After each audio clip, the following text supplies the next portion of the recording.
Hello YouTube, Hester781 here. So, starting to see a pattern with friends of mine who don't take care of their stuff. Ariens 926 Pro, great blower. This used to be my father's snowblower, believe it or not. And he downsized to something a little smaller just to suit his need. And my buddy bought this off of him. And he calls me this year. He goes, hey, the starter's not working. So I said, oh, that's easy. Here's his old starter. The button wasn't doing anything. I have spare starters. I threw one on. And he goes, by the way, I never took the fuel out of it last year. And yeah, so, well, long story short, the carburetor needs going through. He filled the thing chock full of fuel, which don't ask me why. He thought he was doing me a favor. But let's get right into it. All right, step one is we got to get this cover off. There's one bolt up there. You can see I already loosened it. One bolt right there, right above the throttle. And there's two, they're all 1/4 inch right here in the front. And then the only thing you're gonna have to do on this side is you want to set this throttle all the way down to the bottom, and then get behind this the choke lever with either a screwdriver or this prying tool, and it's just pressed on. It just pops right off. All right, now that we got those off, this should just pull, and you're going to be connected by a green wire here. It's only a little spade connector. Can you see that? And it just clicks onto the bottom of the stop button. That's what allows you to kill it with the key versus killing it with the throttle. Put that out of our way, and let's see what we got here. Now this carburetor, oh, excellent. The primer is rotted off. This when he got this, I think he might have put a carb on it. I'm not sure. Just kind of feeling the linkages, seeing what's going on here. That looks a little interesting, huh? Wonder if that's how that's supposed to be. Anyway, looks like a couple of Torx T27s maybe. I'll let you know in a minute. And then fuel line, just a squeeze clamp. All right, I'll get this off and get her onto the bench. So it's actually a little trickier than it looks. It is a T27. You can get straight on that bolt. That's not a problem. This one, however, it's blocked from a straightaway. What I do is I take a pair of vice grips, just clamp onto it as low as you can, and then just give a nice bump. There. Now it's nice and loose. Don't loosen the other side until you break this one loose. And the reason why is usually you can sneak in with a screwdriver and just kind of spin it the rest of the way out until it's finger tight. Yeah. See, now that one's tight and still holding it up, and I can spin this one out without it fighting me the whole way. Just a little side tip. All right, welcome to the carb cam. Still, like I say, trying to get the hang of this, so don't yell at me if I move out of camera. I'm seeing a lot of green, which is making me wonder if he put, I don't know, stable in it or something. Spoiler alert, I have drained the bowl just because I figured if it was water, I'd just drain it out, it would run fine. It didn't, so I don't know what we're going to see. Let's take out the 1/2 inch jet. It's definitely a little crud on there. Not terrible. Oh yeah, there was definitely some water and a lot of crap. It's just, yeah. Old fuel, dirty fuel. Looks like. So in here is a plastic emulsion tube. I'm going to try to push that out real quick. Flathead. And there's two O-rings. They fail on these, and you can replace them. I do have them in stock. So what I'm doing is, see that little yellow tube in there? I got to get on top of that and sort of push it down and out, which is hard to do looking through the camera. So now that I've explained it,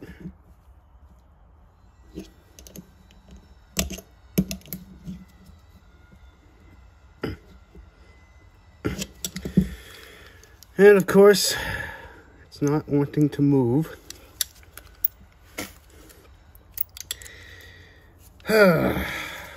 All right, I think I'm just going to take this all the way apart and give it a nice bath in the ultrasonic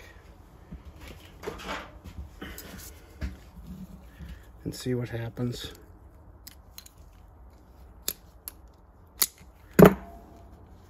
Pin, needle and float.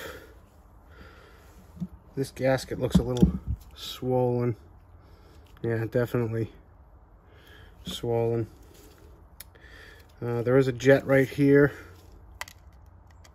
I'm going to count where it's at right now. So we're going to go in first. Go.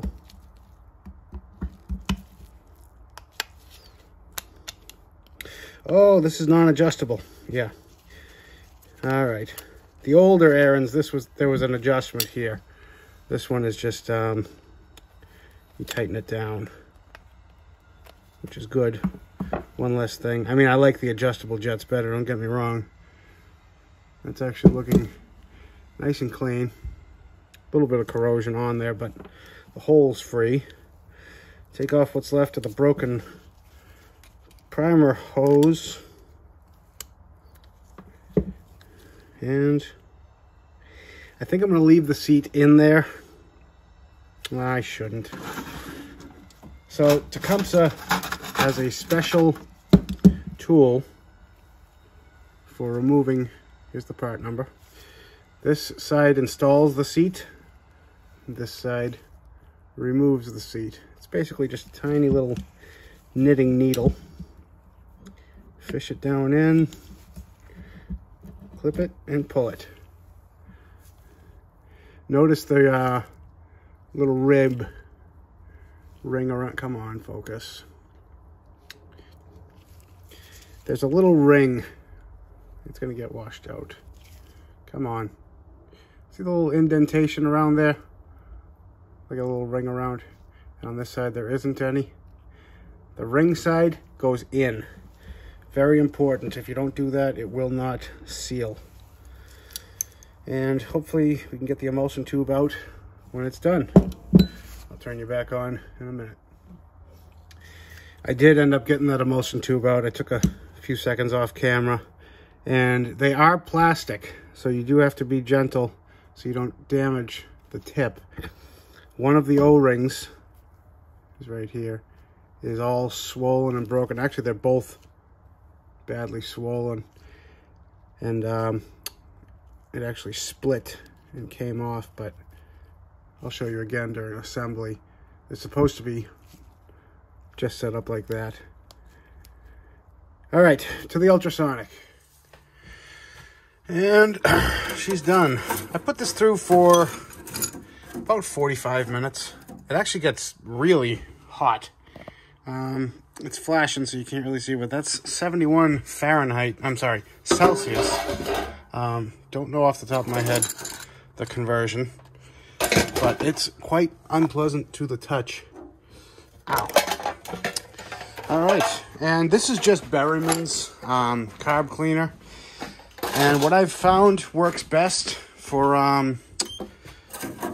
taking it off, so you sort of want to wash that stuff off while it's after it's done cooking. It's very sticky, slimy. You can see it's sitting on the bottom there. just use water. Put in a slop sink or run a garden hose, and it washes right off. No scrubbing, no nothing. It's water soluble, and you're all set. All right, it actually came out really nice. The ultrasonic does a great job. That's just a little staining from rust, but obviously not going to impact the performance of the carburetor. Couple of rebuild kits I have. This is a Tecumseh 631021B Baker. Footbowl gasket, needle, seat, spring and bowl, nut gasket, jet gasket, whatever you want to call it. I decided to just go ahead and rebuild the whole thing, because if you see that little ring on there, it's kind of cruddy. It tells me this seat's starting to get hard and old. I don't know how old this carb is, and where it's a friend of mine, I don't want this to come back. So the only gaskets that don't come in that set are for the emulsion tube, and those are these little guys. Part number right there, 632547. Don't be fooled. They only come one to a bag, believe it or not. I just sort of consolidate all mine into one bag for purposes. Anyway. All right. Reassembly. Ripping open. This is the boring part.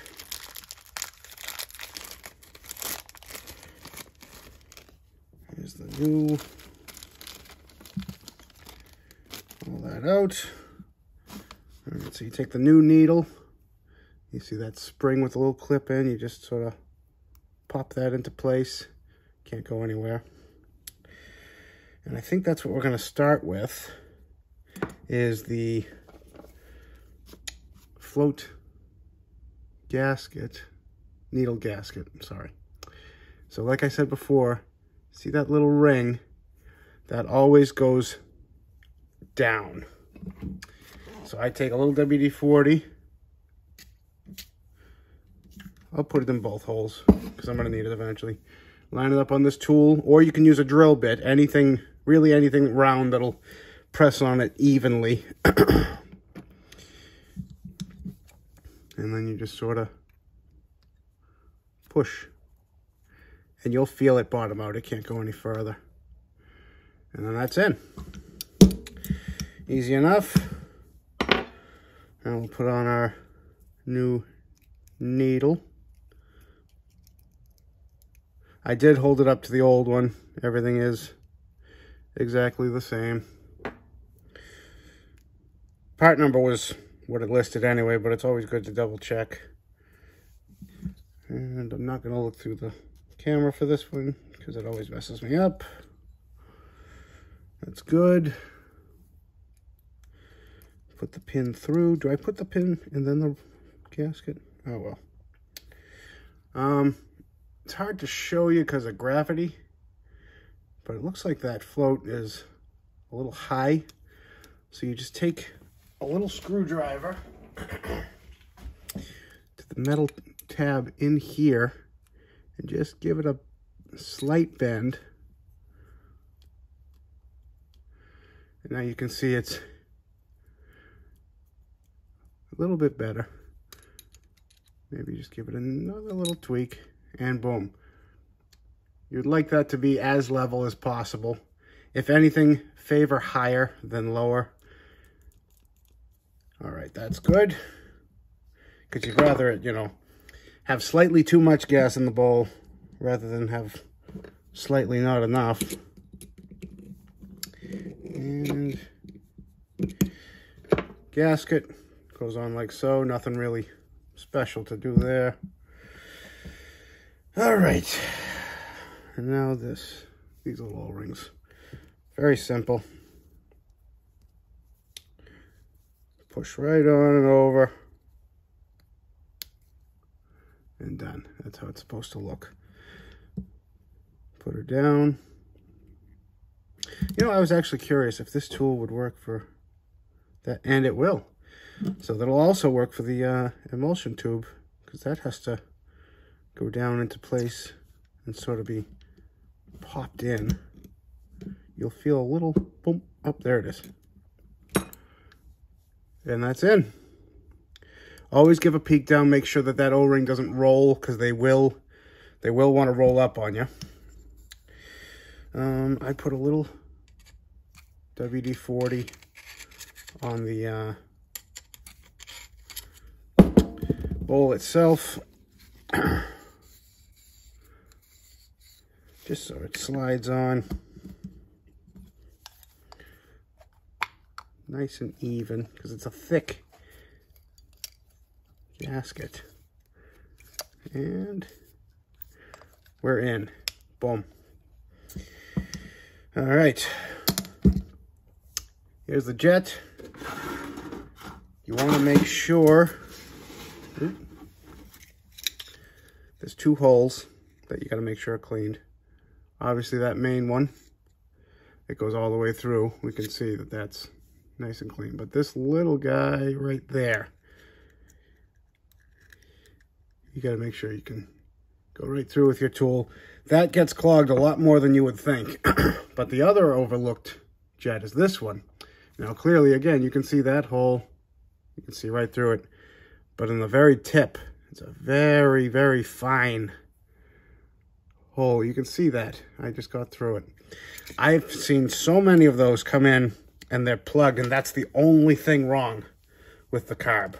I mean, granted, it probably needs a clean anyway, but I've pulled that screw, put it back together, and it fired right up and ran perfect. And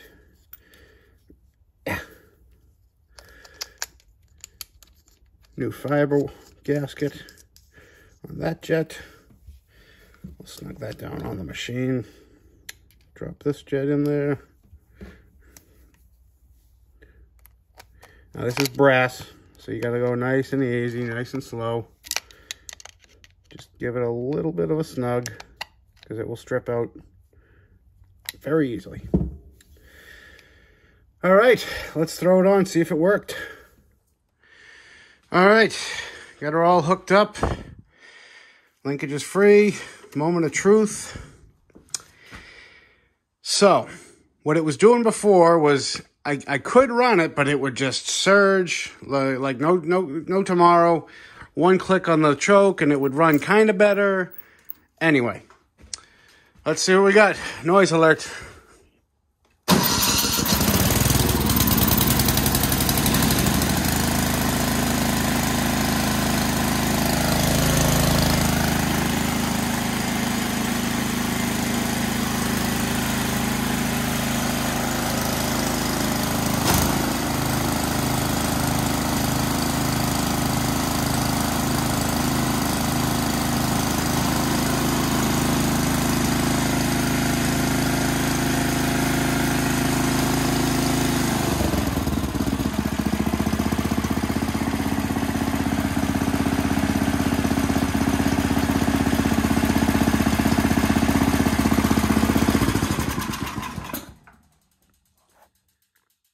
Like a Swiss watch.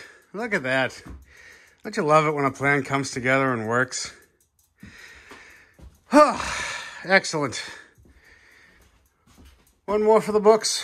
Let's get this cover back on and go to bed. And that wraps up this one. Last note, please don't go crazy on those little tiny 1/4-inch bolts. Do them by hand. They strip out so easily. And this is something that's going to have to come off a couple times during its life. Other than that, job well done. Thank you guys again for coming, liking, commenting, subscribing. You guys are the best. See you next time.